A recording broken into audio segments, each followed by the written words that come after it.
C'est la présentation du pôle d'anesthésie-réanimation qui est composé de la réanimation du bloc opératoire et des prélèvements donc multi-organes, PMO, et de la consultation antidouleur. C'est un service conséquent au niveau médical.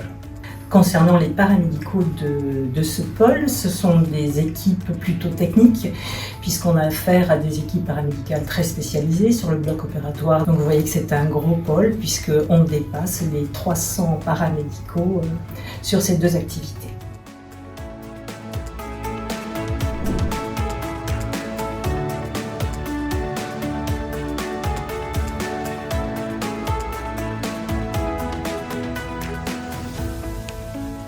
Là maintenant, au niveau donc des projets, on essaie d'optimiser au maximum les salles donc de bloc opératoire en augmentant en fait donc l'activité et en essayant de donner une certaine fluidité au niveau donc de ces salles de bloc opératoire, avec la création donc d'une zone d'induction pour l'anesthésie loco-régionale, un développement aussi de techniques innovantes là qui donc sur l'hôpital de Perpignan, qui sont donc l'instauration des thrombectomies mécaniques, des techniques de radiofréquence donc avec nos collègues radiologues. Et on va essayer donc de créer aussi une unité d'accès vasculaire, donc en collaboration étroite avec nos infirmiers anesthésistes.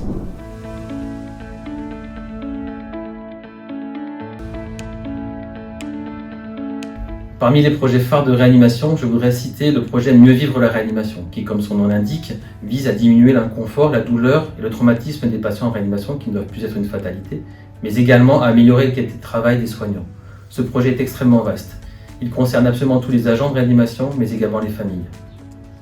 Concernant l'activité ECMO-UMAC, elle vient d'être reprise par le secteur réanimation. Elle est en plein développement et en pleine organisation après appel à projet sur l'ensemble du pôle.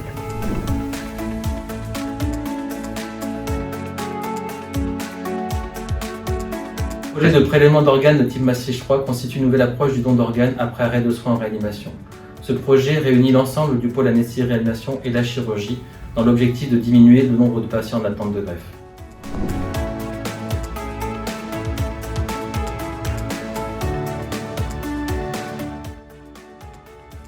Nous mettons en place un dépistage des patients à risque de douleurs chroniques post-opératoires afin de les orienter vers un parcours de soins qui comprendra une place privilégiée de l'hypnose au bloc opératoire, le dépistage et le traitement précoce des douleurs neuropathiques post-opératoires, une prise en charge rapide en consultation douleur et HDJ en cas de chronicisation de la douleur au-delà de 2 mois. L'activité du pôle est à la fois technique et relationnelle. Elle est indispensable au bon fonctionnement de l'établissement et complémentaire des autres activités.